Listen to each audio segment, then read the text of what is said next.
My family always believed there was no problem a Sunday dinner couldn't fix. Looking back now, I realize that was never true.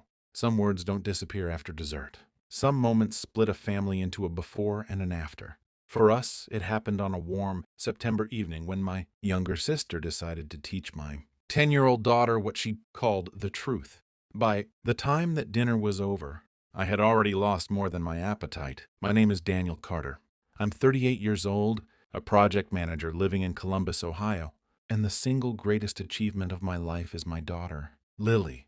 Her mother, Rachel, and I separated years ago, but we made a promise that whatever happened between us would never become Lily's burden. We shared custody peacefully, celebrated birthdays together, attended every school event, and never spoke badly about one another in front of her. Lily grew up surrounded by love, and I intended to keep it that way. The second Sunday of every month belonged to my mother. She still lived in the same brick house where my sister Emily and I had grown up. Everyone came, my Uncle Frank, Aunt Susan, my cousins, Emily, and sometimes neighbors who had practically become family. Mom always cooked enough food to feed twice as many people as she invited.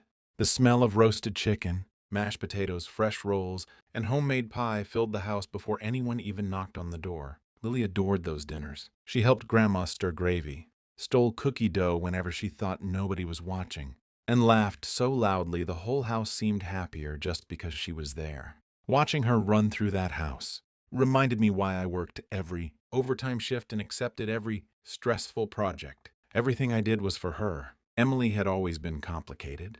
She was charming, intelligent, and knew exactly how to make people like her.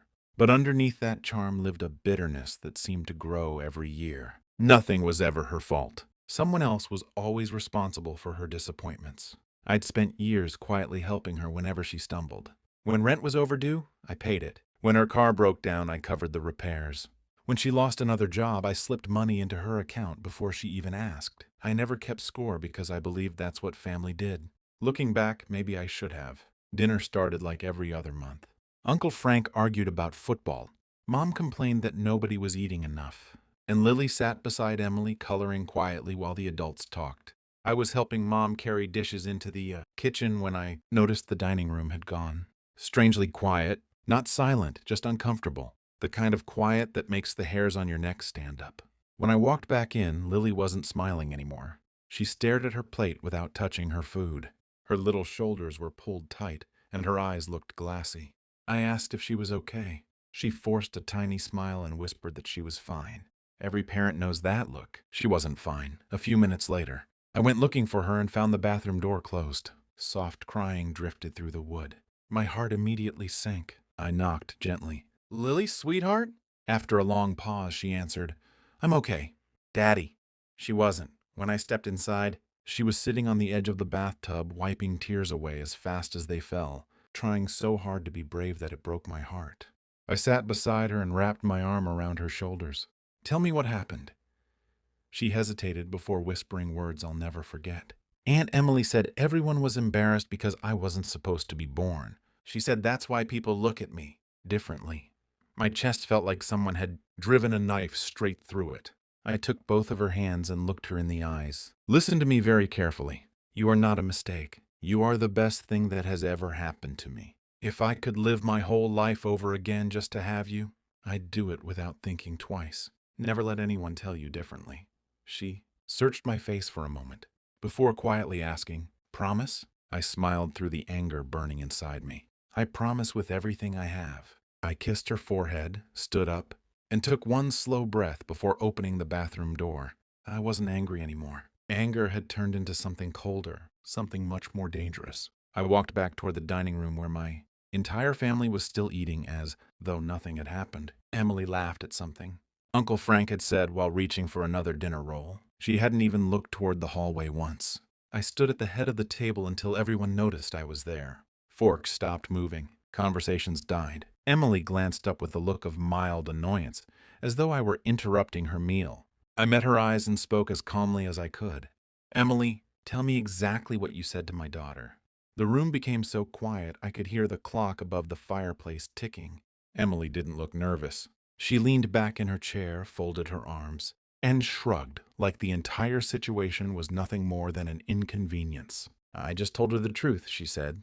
Kids grow up eventually. Better she hears it from family than from someone else. Every person at that table froze. My mother lowered her fork. Uncle Frank cleared his throat but said nothing. I stared at my sister, waiting for even the smallest sign of regret. But there wasn't one. You told a 10-year-old little girl that she shouldn't have been born, I said quietly. Emily rolled her eyes. You're twisting my words, Daniel. I never said I wished she wasn't born.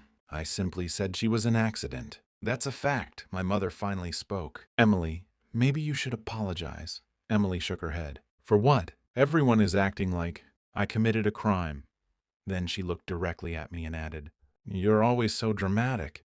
Those 4 words made something inside me settle. I realized no one at that table was going to defend my daughter the way she deserved. They wanted peace more than they wanted justice. Without raising my voice, I walked into the hallway and called for Lily. She appeared a few seconds later. With red eyes and a brave little smile she was trying so hard to wear for me. I took her hand, grabbed my jacket, and looked around the room one last time. We're leaving, I said. My mother tried to stop me. Daniel, please don't let one argument ruin dinner. I looked at her gently. Mom, dinner was ruined the moment someone made my daughter feel ashamed of existing. Nobody answered. Emily reached for another bite of food, as if nothing important had happened. That hurt almost as much as what she'd said to Lily. I walked out without another word. During the drive to Rachel's house, Lily rested her head against the window and quietly asked, Daddy, does Grandma still love me? I had to grip the steering wheel tighter to keep my emotions under control. More than you'll ever know, I told her. None of this is your fault. She nodded, but I could tell she wasn't completely convinced. That night, after dropping Lily off, I sat alone at my kitchen table with a notebook and a calculator. For years, I'd been helping Emily in ways almost nobody knew about. I paid most of her rent every month because she couldn't afford her apartment. I co-signed her lease when no one else would. I covered part of her car payment after she lost another job. I paid for repairs, insurance, medical bills, and even helped with tuition for a professional certification she never finished. Whenever Mom needed extra money for groceries or home repairs, I quietly sent it. I never expected praise. I never mentioned it during family dinners. I simply believed helping family was the right thing to do. But that night I realized something painful. I had mistaken being needed for being respected. The next morning I made 3 phone calls before work. The property manager removed me as the guarantor on Emily's lease. My insurance company took her car off my policy. Finally, I canceled the automatic payments I'd been making toward her certification classes. I didn't yell. I didn't send angry texts. I simply stopped carrying responsibilities that were never mine to begin with. Then I went to work as if it were any ordinary Tuesday. Nearly 2 weeks passed before the first phone call came. I was sitting on the sidelines, watching Lily's soccer practice when my phone lit up with Emily's name. The moment I answered, she exploded. What is wrong with you? My landlord says I need another guarantor by the end of the month. My insurance premium doubled. Why would you do this? I watched Lily steal the ball from another player and race toward the goal before calmly replying, because I'm done financing the life of someone who thinks it's acceptable to break my daughter's heart. Emily laughed bitterly. You're seriously doing all this over one conversation? No, I answered. I'm doing this because you showed me exactly how little my daughter means to you. That conversation just made me stop, pretending it wasn't true. She was silent for several seconds before trying a different approach. Fine. I'm sorry, okay? Her apology sounded rushed, almost rehearsed. I closed my eyes for a moment. Lily still asks if she's a mistake, I said quietly. Your apology doesn't erase that. Then I ended the call. Watching my daughter laugh with her teammates, I knew one thing for certain. Protecting her would never be something I'd apologize for. Emily's phone call was only the beginning. Once the financial support disappeared, the rest of the family slowly began, discovering just how much of their comfortable routine had depended on me. Uncle Frank called first. He sounded confused more than angry. Danny, your mom told me Emily's really struggling. She says you're letting her lose everything. Over one mistake. I stood quietly on my back porch before answering. Uncle Frank, did you know I've been paying most of Emily's rent for almost 4 years? There was a long silence. No. Did you know I paid off half her car? Another pause. No. Did you know I covered her insurance, tuition, and medical bills? His voice became softer. I had no idea, I sighed. Exactly. Nobody knew because I never wanted credit. I thought I was helping family. But when my daughter was humiliated in front of everyone, nobody stood beside her. They just wanted me to move on. Uncle Frank apologized before hanging up. And for the first time since that Sunday dinner, I felt like someone finally understood. A day later, my mother came to my house carrying one of her homemade apple pies. She looked exhausted. The moment I opened the door, she hugged me tighter than she had in years. We sat at the kitchen table while Lily colored quietly in the living room. Mom wiped her eyes with a napkin before speaking. Emily's scared, Daniel. She says she's drowning. I nodded. I know. Can't you help her just one more time? She asked. I looked toward Lily, who was humming happily while drawing flowers. Mom, I said gently, do you know what Lily asked me last week? She wanted to know if Grandma was embarrassed of her. A 10-year-old little girl believed her own grandmother might be ashamed of her because of what Emily said. My mother's face crumpled. Tears rolled down her cheeks. Oh, sweetheart, I never wanted her to think that. I know you didn't, I replied, but nobody stopped it. Nobody defended her. Everyone expected me to swallow it so dinner wouldn't be uncomfortable. Mom reached across the table and squeezed my hand. I'm sorry, son. I failed both of you. I kissed her forehead and smiled sadly. You didn't fail us, but things have to change. Weeks passed without another argument. Emily stopped calling. Family dinners stopped altogether. The silence felt strange at first, but the peace inside my home was worth it. Lily slowly became herself again. She laughed more. She stopped asking difficult questions before bed. She even won a small art contest at school with a painting of a father and daughter watching a sunset. On the back she had written, "My dad is my safe place." I cried the entire drive home after reading it. Then, one chilly Wednesday evening, the doorbell rang. When I opened the door, Emily stood there wearing an old coat, her face pale and tired. She looked nothing like the confident woman who had mocked me across the dinner table. For a moment, neither of us spoke. Finally, she whispered, I'm not here to ask for money. I know I don't deserve that anymore. I need to see Lily. I studied her face, searching for the arrogance I'd seen weeks earlier. It wasn't there, only regret. After a long pause, I stepped aside and let her inside. Lily looked up from the dining table where she was finishing homework. She froze when she saw Emily, then quietly lowered her pencil. Emily couldn't even meet her eyes. Without saying a word, Lily stood up, walked to her backpack, and pulled out a folded piece of paper. She slowly crossed the room and handed it to Emily. My sister unfolded it with trembling hands. It was a letter written in Lily's careful handwriting. Dear Aunt Emily, it began. Dad told me I was never a mistake. He said I'm the best thing that ever happened to him. I believe him. I forgive you because my dad says forgiving people makes your own heart lighter. But I wanted you to know that what you said made me cry for many days. I hope you never make another little kid feel that way again. Love, Lily. By the time Emily reached the last line, tears were falling onto the paper. She sank into a kitchen chair, covered her face with both hands, and cried harder than I'd ever seen in my life. Lily quietly walked over, gently patted her shoulder once, and returned to her homework without saying a word. In that moment, my 10-year-old daughter showed more grace than many adults ever learn. Emily sat at my kitchen table for several minutes after reading Lily's letter, unable to say a word. The silence wasn't uncomfortable anymore. It was honest. She carefully folded the letter along its original crease, placed it back on the table, and looked at Lily with eyes that had finally lost the defensiveness I'd seen my entire life. I don't expect you to forgive me today, she said quietly. I don't even expect you to trust me again. I just needed you to know that what I said was cruel, and there isn't a single excuse that makes it acceptable. Lily looked up from her homework, studying her aunt with the thoughtful expression children have when they're deciding whether an adult is telling the truth. Daddy says people can make really bad choices, she answered softly, but they have to make a lot of good ones before people believe they're different. Emily nodded. Your dad is right. I watched the exchange without interrupting because this wasn't my moment anymore. Lily had found her own voice, and I wasn't about to speak over it. After another minute, Emily stood to leave. Before she reached the front door, she turned back toward me. I'm not asking you to help me, she said. I'm asking you to let me earn my way back, even if it takes years. I didn't promise anything. I simply told her that actions always speak louder than apologies, and opened the door for her. The weeks that followed surprised everyone, including me. Emily never called asking for money. She found a second job at a neighborhood bookstore during the evenings and spent her weekends helping at a local youth center where children from difficult family situations came after school. She told me later that every time she saw a scared or lonely child, she remembered Lily sitting quietly at that dinner table and realized how much damage careless words could cause. She sold expensive things she didn't need, downsized to a smaller apartment she could actually afford, and learned to live within the paycheck she earned. For the first time since she became an adult, she wasn't depending on someone else to rescue her whenever life became difficult.